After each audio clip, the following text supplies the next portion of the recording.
Yo, what's up everyone? It's your boy CrispPurpose back at it again with another Gems of War World Event team video for you guys. So we are in this new world event, which is the rubies are red, violets are blue world event, which is restricted to Bright Forest, right? And I have about two teams for you that I think that you can use for this event. All right, so I'm going to be going over this, but before, let's take a look at the scoring for this event. That's very, very important, right? So for this scoring, your lowest level fights are going to be your Foxfire King battles. They are going to be dropping 3 magical blooms, followed by the Windigo. That's going to be dropping 4 magical blooms. Swamp Lash is going to be dropping 5 magical blooms. Beastmaster Thorburn is going to be dropping 7 magical blooms.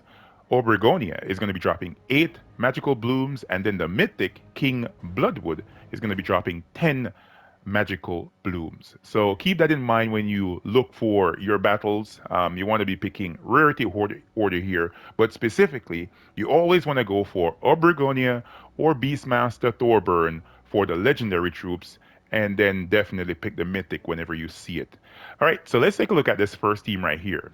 Up front on the team, we're going to be having the Eruption of Roses. This weapon right here is a Bright Forest staff weapon that explodes green gems and grants a random status effect to all Fey allies and summons a Fey troop.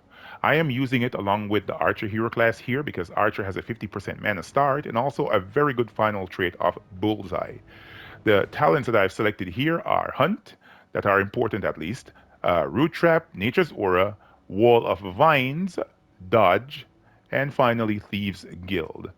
The main damage dealer here is going to be Emerald Drin. Now, Emerald Drin is a great option for this particular kingdom. Simply being the fact that it's a gem dragon, right? So it has a decent amount of spell damage with its Emerald Fire spell, dealing damage to all enemies boosted by green gems, and then it will convert 5 green gems to green giant gems. There's a 10% chance of an extra turn boosted by green gems. Now this team right here is the more high level team. It's an expensive team. You have to get lucky when pulling these from those gem dragon eggs. And you know, it will really work well in this restriction. Of course, it has for its traits the Song of Nature. It will summon a leaf storm at the start of battle. Gem scales reduce damage from skulls by 55%. And of course, Emerald Aura. It's going to be giving 2 magic to all green allies when matching green gems. And I have 2 copies on this team. One as the main option for casting first, and then the other as a backup option just in case I lose one Emerald Drin. Leprechaun, of course, I think on every team, for everybody that posts Gems of War videos, they're going to be having Leprechaun somewhere here because it is the fastest option for a team in the Bright Forest restriction. Let's take a look at the banner now. The banner here is the Ocularian banner from the All Seeing Eye faction. This is a +2 on green, +1 on blue, and then we're minusing brown because we have no brown troops on the team. All right, let's hop into a fight right here. Let's make it a quick one. All right, so our first assignment is we're going to let those potions explode. Then we're going to go for an explosion from Leprechaun. And then follow up with the weapon, right? If Leprechaun does not get the job done right away, the weapon surely will. And there you go.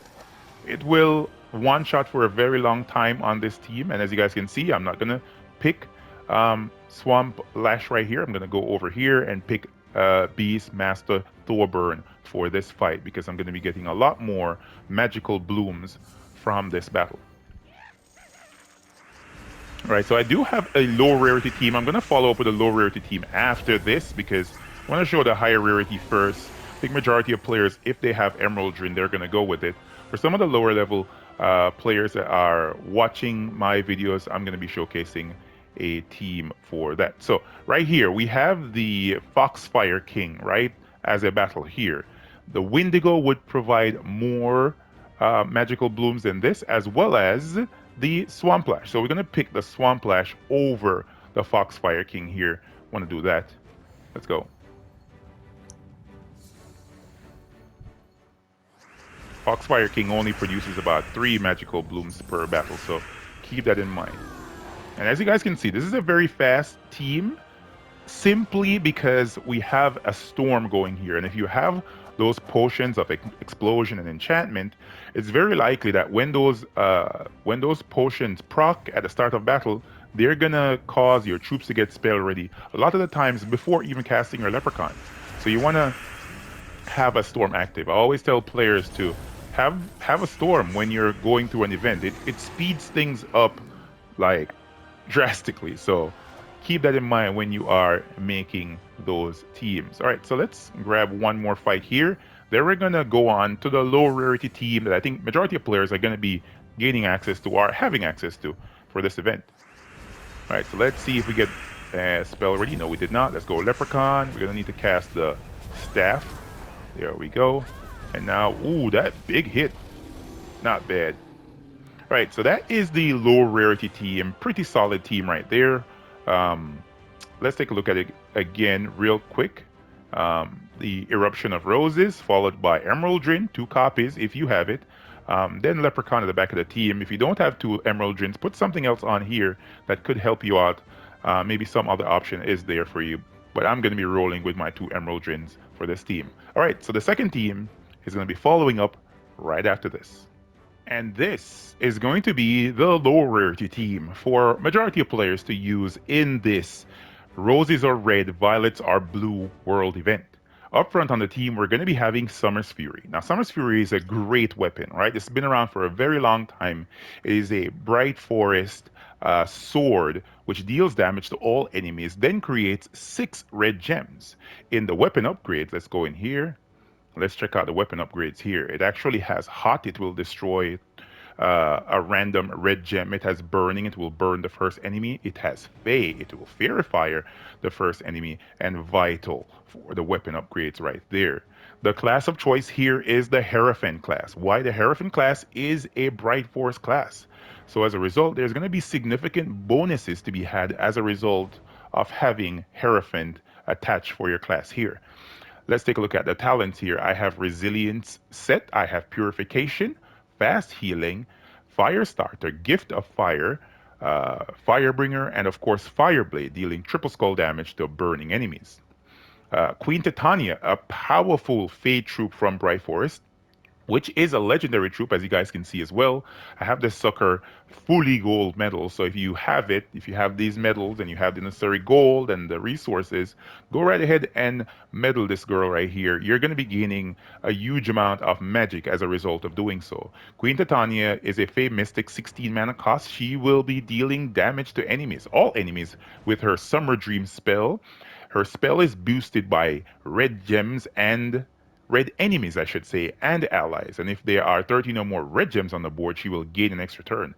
That right there is very, very powerful. And then she has a good final trait as well, Summer Veil. She will Fear Fire a random enemy on 4 or 5 gem matches. So even if she has a decent boost ratio off of the board, that Fear Fire will allow her to deal 50% additional damage, additional spell damage, I should say, for enemies that are Fear Fired.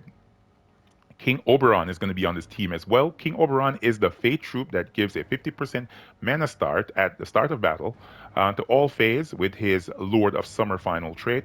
And then his spell is decent as well for buffing your entire team by giving them life and magic, and then creating a firestorm and enchanting all Fey allies. So you see why I have Hierophant attached here, because this entire team is a Bright Forest Fey team. The hero is a Fey, Queen Titania is a Fey Mystic, King Oberon is a pure Fey troop, and then Leprechaun at the back of the team also is a pure Fey option. He's going to be giving a fast start on this team.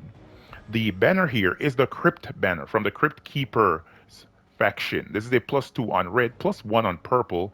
I'm minusing, I can minus a different color here. Let's not minus green. Let's go this.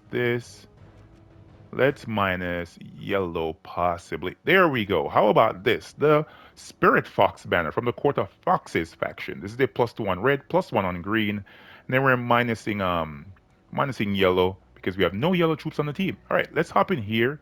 And I still have the same setup for my medals. I have one of the event medals. I think it gives 160% spell damage boost. And two Nisha medals, yeah. Let's go. So we get our Queen Titania powered up. If we have Queen Titania powered up, You can just go ahead and cast it, especially if you have um, those medals attached. There's no worries. You can also cast the weapon as well, Summer's Fury. It is a very powerful option. And let's take a look for once as well. I need to point this out. Let's go back into the troop menu here and take a look at bonuses here. So as you guys can see, as a result of using 4 unique Bright Forest troops, which is, there's no way you're going to be able to use anything else. If you choose to use a different class, then you might not get as big of a bonus. But I'm getting a +6 to magic as a result of using 4 unique Bright Forest troops right here. Of course, I have troops fully leveled and maxed. The kingdom is as high as it could possibly go at the moment. So of course I'm going to be gaining a lot more bonuses, and I have the pets maxed as well. So keep those things in mind. But even if you don't, and you just have them to a certain degree, you're still going to be able to get a significant amount of bonuses here. A lot of HP, a lot of armor, and of course the magic bonus is good. Look at this one, the Fey General bonus right here. So +12 to magic, man. This is 18 magic off of a pure Bright Forest team. Pretty powerful. All right, let's hop into the fights once again and see if we can blow through this. And then I'm going to dip out of here, man, and leave y'all to try out these teams and tell me what y'all think. And this is why I always point out that it's pretty important to have a mana start on your team, right? Of course, classes like Titan are the most powerful classes, and of course, Elementalist is a very powerful class. But at the same time, you don't want to be just using one class, right? Especially if you're leveling classes, you want to use as many classes as you can, get class XP here and there. Of course, you want to focus on one in particular if you're doing other game modes. But for example, in restrictions like these, in which it benefits you a lot when it comes down to the bonuses, you really want to focus and get those bonuses, get that class attachment, because you're going to gain from it. It's going to make your fights a lot easier. Like, look how easy this is, right? I only have 1 medal attached here. Imagine when I have 2 or 3. It's gonna be killer, man. All right, let's run into one more fight here. I think we're gonna have to take a Foxfire King battle because we don't have any other battles to pick from. And yeah, right after this, I think I'm gonna skedaddle. I think that should be enough for you guys to try out this team. Actually, these 2 teams, and tell me what you guys think, man. Do you love it? Do you hate it? What do you rate it? All right, let's take a look once again at that final option. All right, here we go. We have a Windigo battle. We're not going to do it, though, actually on video. I'm going to do it otherwise, but not on video. All right, so up front on the team, once again, we have Summer's Fury, dealing damage to all enemies, creating red gems. And it has Hot, Flaming, Fey, and Vital for the critical weapon upgrades there. Pretty good of this weapon. And then we have the Hierophant class attached. We have good talents here of Fire Starter, Gift of Fire, Firebringer, Fireblade are pretty important. Queen Titania on the team as well, dealing AoE damage, the same as the weapon, and has the possibility of gaining an extra turn based on how many red gems are on the board. So as you go into the higher level fights, I should say, you might want to cast your Summer's Fury first, then follow up with Queen Titania, because the Summer's Fury puts more red gems on the board. Queen Titania is going to be able to possibly gain an extra turn once you have 13 or more red gems on the board. Booyah, extra turn for her, which could allow you to possibly match some gems and then, follow up afterwards. Or you want to switch it around, whichever way works for you.